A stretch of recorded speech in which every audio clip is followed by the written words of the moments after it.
Tadi itu saya baca sama anak-anak Fiqhus Sirah karangannya Syekh Muhammad Said Ramadan Al-Buti.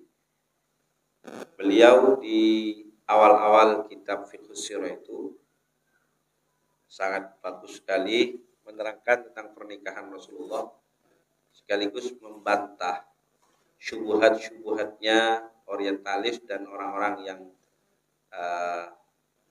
benci kepada Habibuna Muhammad SAW, yang bahkan ada yang sampai menuduh Rasulullah SAW hypersex gitu.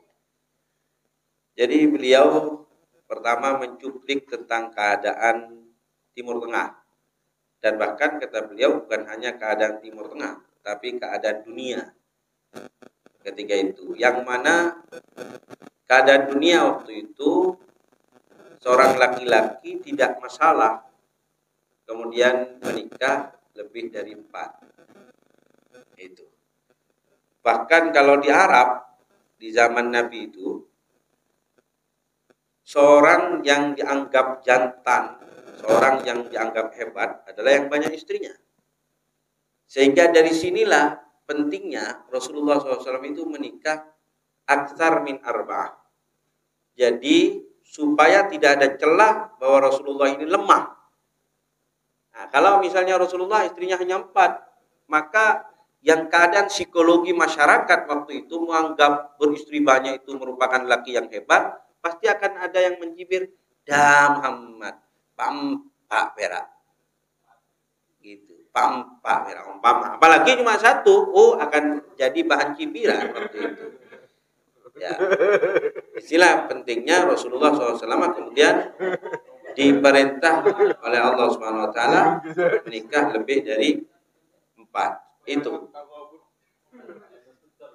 Dan ini yang juga kadang-kadang terlupakan bahwa Rasulullah SAW itu menikahnya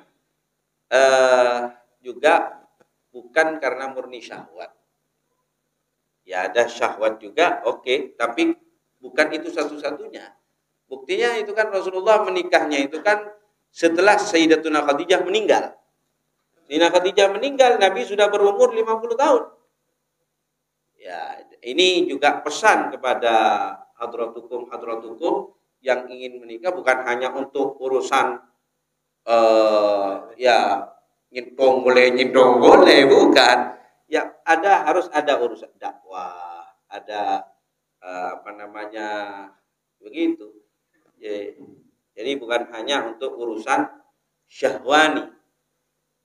Rasulullah menikahnya dengan Sayyidatuna Aisyah itu kan di atas beliau berumur 50 tahun. Karena Sayyidatuna Khadijah hidup dengan Rasulullah 20 tahun. Kan begitu. Rasulullah menikahi Sayyidatuna Khadijah umur 25.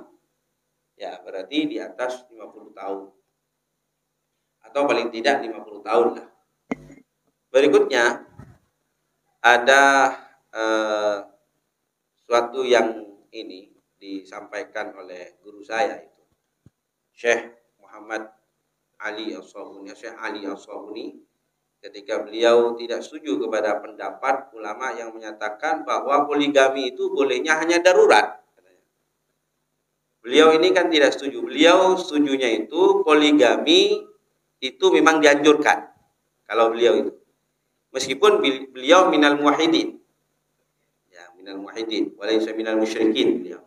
Jadi beliau satu cuma istrinya, tapi beliau termasuk yang menganjurkan.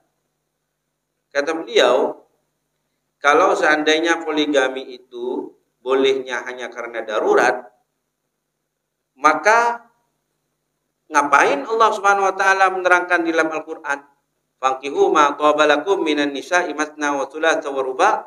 Kalau kebolehannya poligami itu memang darurat, enggak usah diterangkan, orang sudah tahu darurat itu boleh. Makan bangkai darurat boleh, itu semua orang Islam tahu, tak usah diberi ayat khusus. Jadi kalau memang kebolehan poligami itu darurat, maka ketika Allah berfirman fankihu ma qabalakum minan nisa'i matsna wa thulatsa wa ruba', itu taksirul hasil. Tanpa ayat itu pun semua umat Islam akan tahu bahwa kalau darurat semuanya boleh.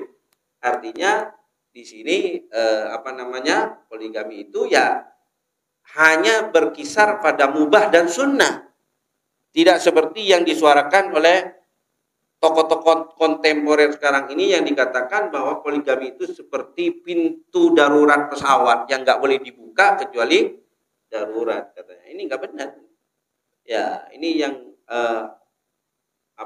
tegas membantah harus alumni Abu, ya utamanya Kiai Jais Badri ini. Ya.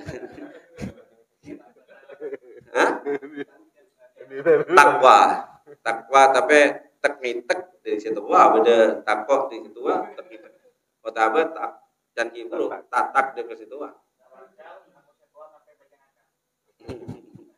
ya itu, masya Allah.